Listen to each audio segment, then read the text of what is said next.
engaging, provocative, inspirational conversations. Welcome to The Culture Point with Aaron Phillip Clark. My guest today is the renowned author and screenwriter, Walter Mosley. His recent book, Been Wrong So Long, It Feels Like Right, is a third novel in the King Oliver series, a superbly written addition to the series that sees Joe Oliver tracking down his long-lost father. Welcome to the show, Walter. Hi, it's great to be here. Well, it's lovely to have you. I must, at the outstart, I have to say that I am a huge fan, and Devil in a Blue Dress was the first novel that I read that I snuck from my father's bookshelf at the age of 13. So Did he ever find out that you read it? No. I think he might have had, You might have some ideas. Yeah, you say, you're a little bit young for that now, young man. Oh, I was. So that and RL's Dream. Those were the two, the first two that I read. So I love this book. As I said, it was superbly written. And I think a good place to start would be the title. So Been Wrong So Long, It Feels Like Right. So when I hear that, it actually conjures up things that I heard kind of growing up, kind of these sayings, these idioms, and things like that. And I'm wondering, how does the title encapsulate the narrative? Well, first, let me just say that I was writing the book, and I hadn't come up with a title yet. And at one point, Joe says to somebody, says, I've been wrong so long, it feels like right. And then I thought, wow, that's so great. And then I remembered that in the late 60s, there was a novel that I read. I think it was by a guy named Farina. I think that. Anyway, his book was Been Down So Long, It Feels Like Up to Me. And I went, wow, I love that title. And this is a different title, and this will be paying homage to it. So that's where I got it from. I think that Joe's, this is not only, the title not only encapsulates the novel, but it's all of Joe Oliver's life, starting in the beginning when his father was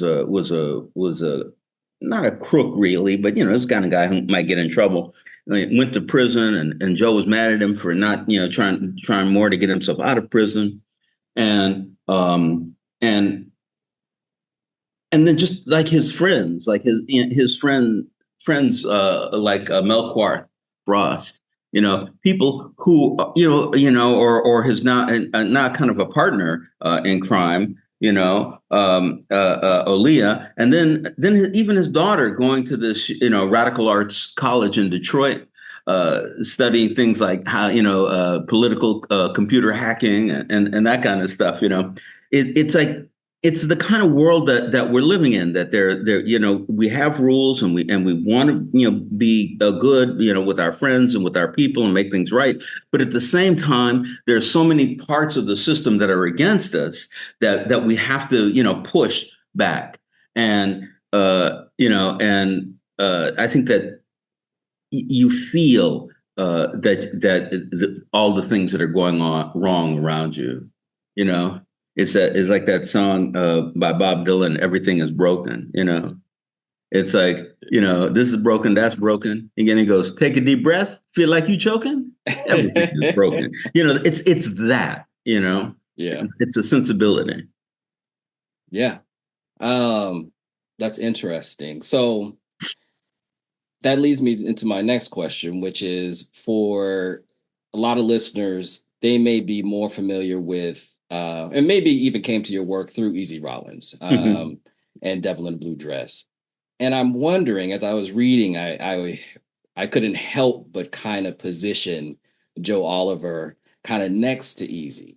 And in my own kind of mind, and just as I was reading in my own kind of analytical way of doing that, I was asking myself, I wonder, how these two would interact if they were, to, share a novel or something like that. I mean, obviously, two different time periods, but, I was thinking in those terms, and I'm wondering for the listeners, the viewers out there, how does Joe Oliver differ from Easy Rollins. What are some maybe similarities and differences there?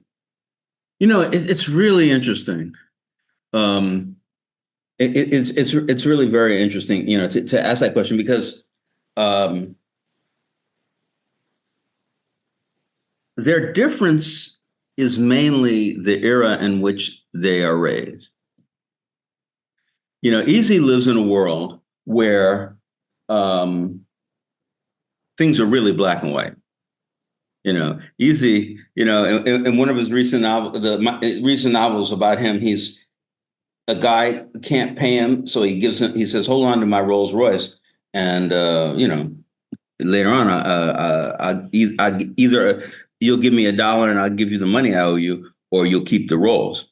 And he says, okay, and he starts driving it because, man, you get a Rolls Royce, you want to drive it, you want to be in that car, be in the city. But the police keep stopping him. No matter where he goes, they say, look, a nigga in a Rolls Royce. It's like, and he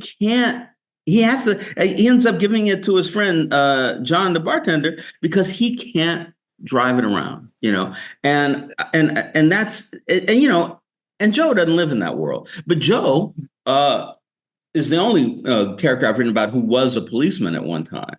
And he took that job so seriously that they almost killed him. Because he said, I'm going to arrest anybody who breaks the law. I don't care who it is. I don't care if it's some dude on the street or a gangster or a police captain. And they said, no, no, no, you can't be doing that, man. We got business. We got business. This is how it works. And I think it's that moment of purity that he imposes on himself that makes Joe and Easy alike. That if they lived in the same time, I don't know if they would like each other or not. That's a whole other thing. But I think they would work together. You know, he would, he easily call him up and say, "Listen, how does this work? How does that work?" And he called easily and say, "Okay, I know the people they look at you, they think you're part of them. They look at me, and even though I'm black, they know I was a cop. And I think that would be, So I think that there are people who like each other. It's like Fearless Jones and Easy and Jackson Blue. These are very different individuals, No. very different. Mouse, I mean, well, come on, he's very different. And but the thing is that it's like you work with your brother. You don't have to.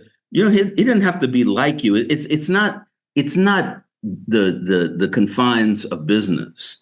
Where you pretend or you dress the same or you act the same. You say you do what you do, and but we brothers, and so we're going to work together. Brothers don't have to like each other; they just have to help each other. Right. That sense of camaraderie. Yeah, Yeah. like necessary camaraderie, though, not Yeah. just like I feel it because we speak the same language or something.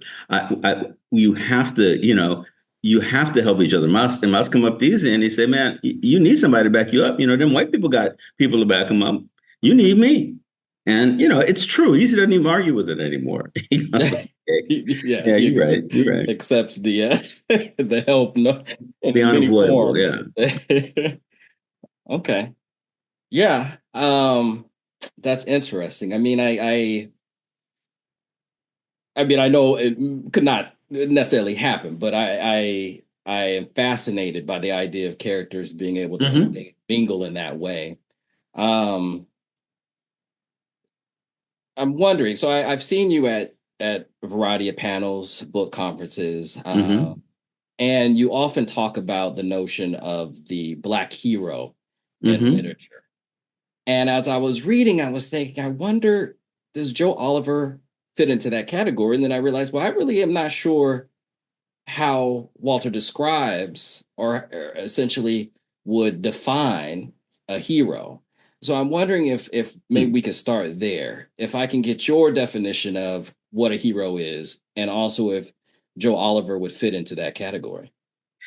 Well, I think that, almost all the black characters I write about are black heroes. And some of them are white heroes, even like Melqarth, he's like, the thing I enjoy the most in the recent book, when the woman says, "Well, that guy Melkor, he's weird. He says he goes to Kenya on, and he's like on lion hunts, he's hunting the lions. Well, not really the lions.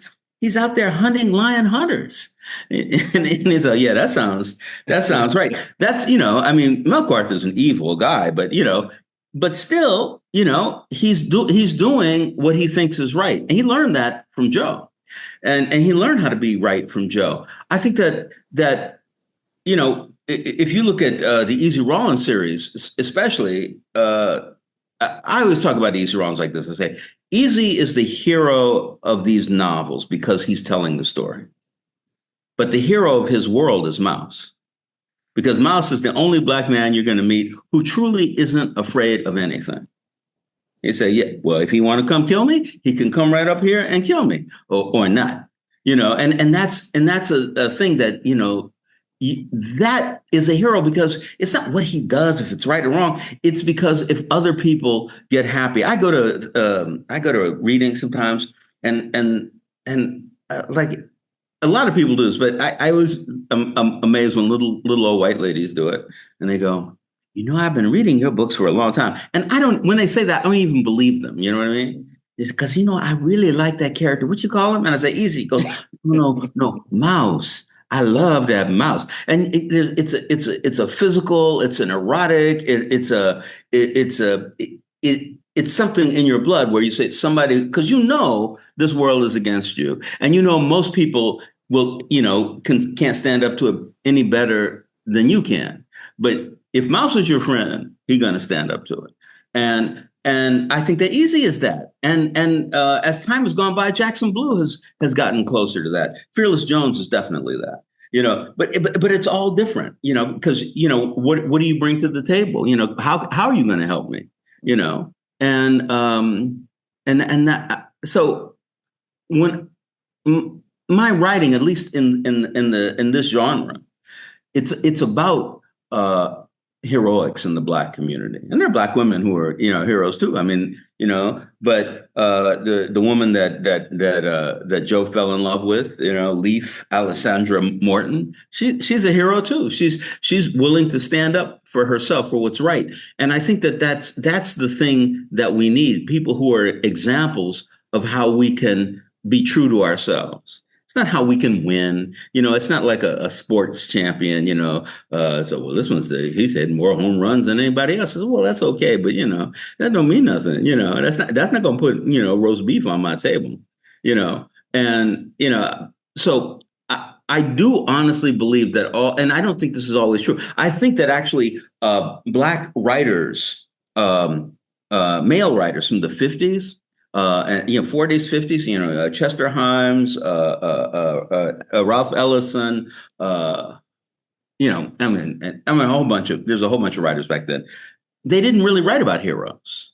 They wrote about protagonists, people who were, victims of that society, and how they were warped by that victimhood a lot.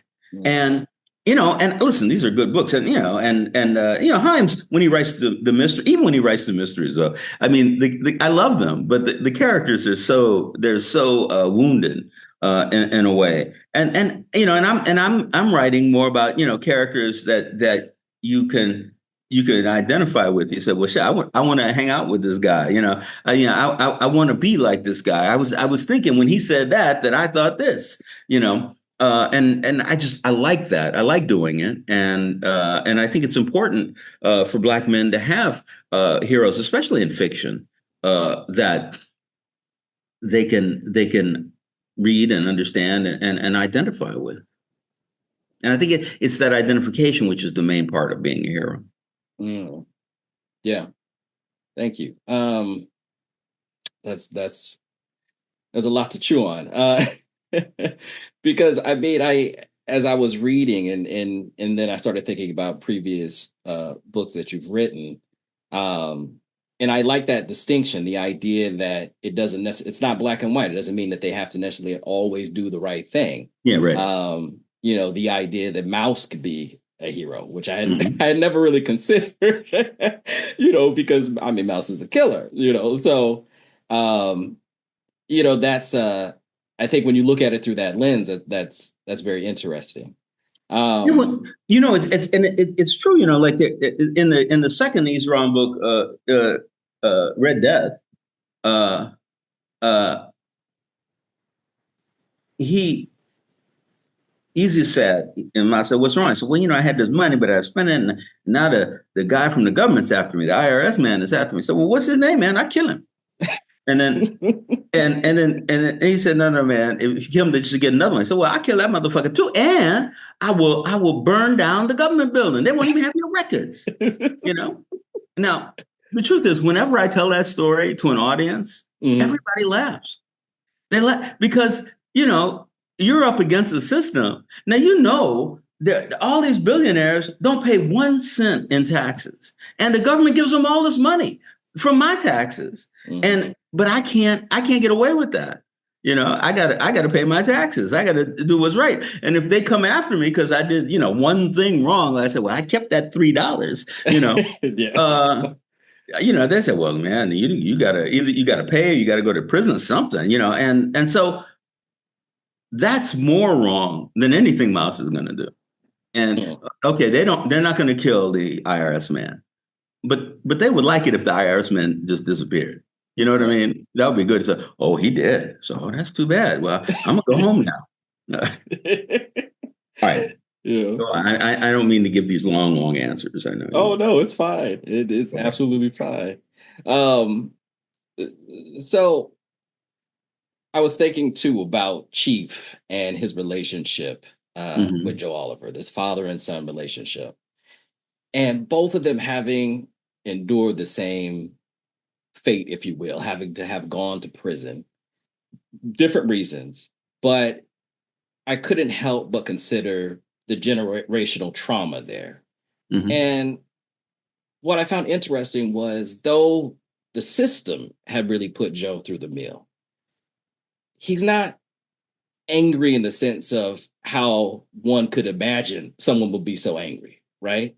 The idea that the police, the corruption that he tried to expose, ultimately he ends up framed. He goes to prison.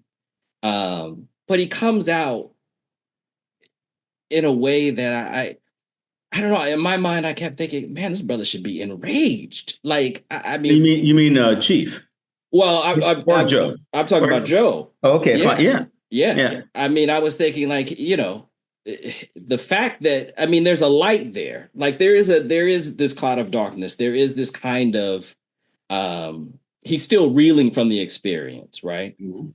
But there's a light there that's in the darkness, and I'm wondering what you think that light is. How is it that Joe doesn't succumb to just this overt rage? Well, I think this new book talks a lot about that because it's his familial relations. Mm, He has his grandmother. His grandmother is the strongest person he's ever met, and she both loves and respects him.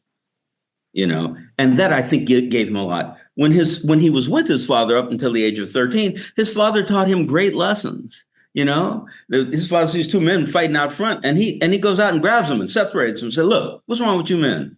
Don't you understand that this is why we're like this? Because you fighting, and when he sees these things, when these experiences that he has, even though he's angry at his father, almost unconsciously he has all this knowledge that his father has given him, and in the end he has to understand, well, he's a good dude. He taught me, and my grandmother loves him and I love her, and so it's and even even by the end of the book he gives him gifts that he doesn't even think are possible to have, and I think that when you have a life like that, when you have um, somebody in your family or your blood and just in your relationships who actually shows you, you know, what's right and what's wrong, in spite of what anybody else says. Like this is right and this is wrong. He said, well, but if you just turn that dude in, you could have gotten out of prison. He said, yeah, but I don't snitch. I just don't do that, you know? You didn't have anything to do. That's not any reason why I'm in here. And so I'm not doing it.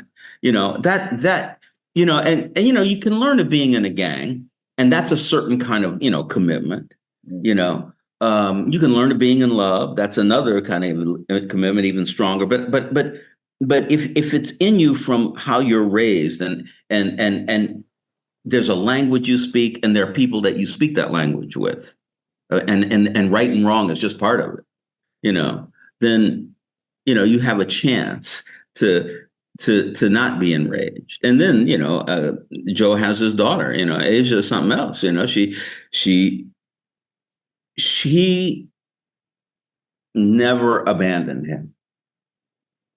He got in all kinds of trouble. The mother divorced him, all this stuff, but his daughter was always there. When you're receiving that kind of love and not abusing the receive, because sometimes people just take, and they never give back. But when it's a back and forth, or you're giving and you're being given back, and it's in that particular relationship pure, then it's easier for you to know what's right and wrong. You know, and a lot of Joe's friends are wrong. Like that police dispatcher, Glad man, he's wrong, but that's okay. He doesn't have to be that guy. Mm. Thank you for that. Um, wow. So I think uh, that idea of his family being around him, um, his daughter Asia, Mm-hmm. um, his grandmother B. it- the way I took it to be is that he's essentially insulated. Like the world out there is incredibly ugly, right? And Yeah. so the idea is that brothers go out and they have these experiences with the world, um, and they face all kinds of hurdles, and all kinds of antagonists.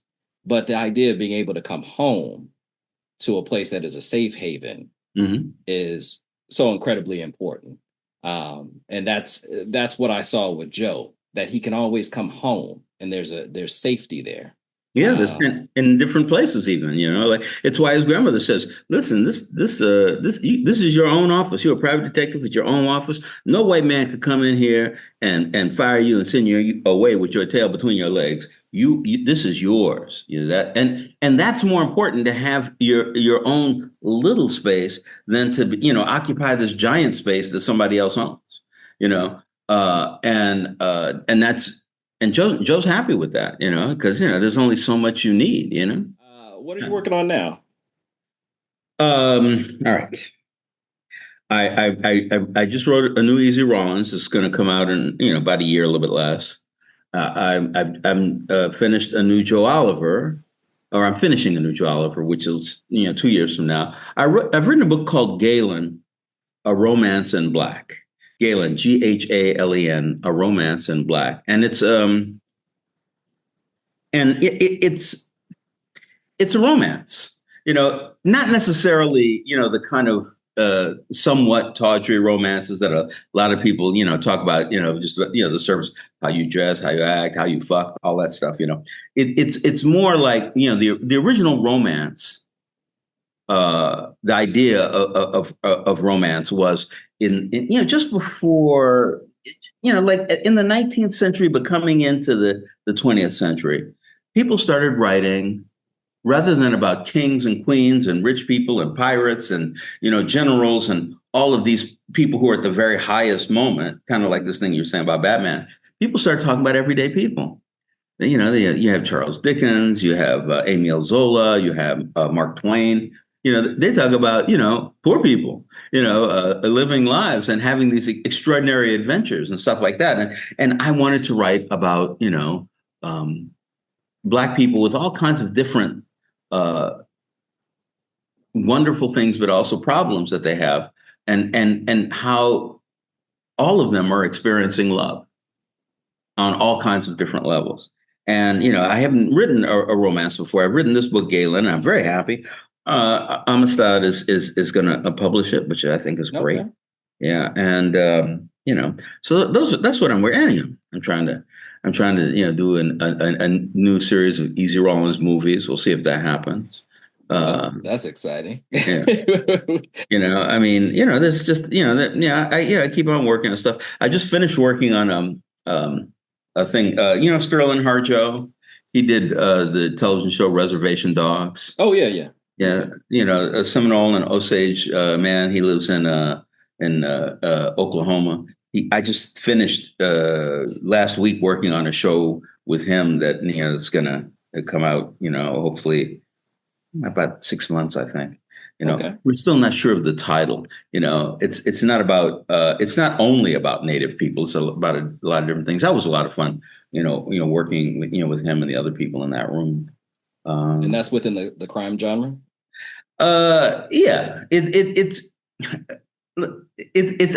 actually, if I would give it a genre, I would call it the corruption genre. Mm. I mean, they're crimes, right? I mean, there's hardly a novel ever written where the crime isn't committed. I mean, and somebody has to resolve that. But Yeah. but this is the corruption behind that,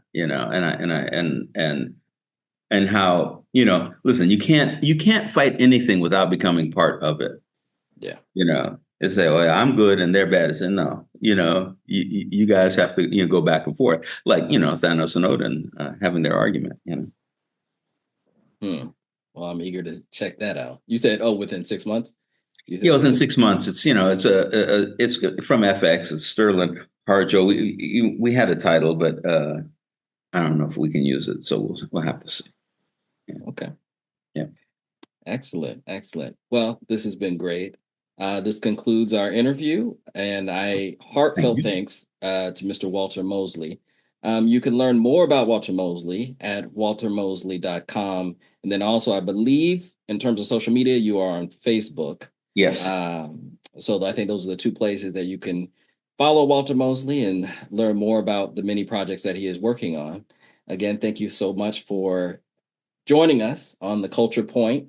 And the book is Been Wrong So Long That It Feels Like Right. Yep. Absolutely. Well, thanks a lot. It's been great. Talk to you next time. All right. Sounds All good. right. Thank you, Walter.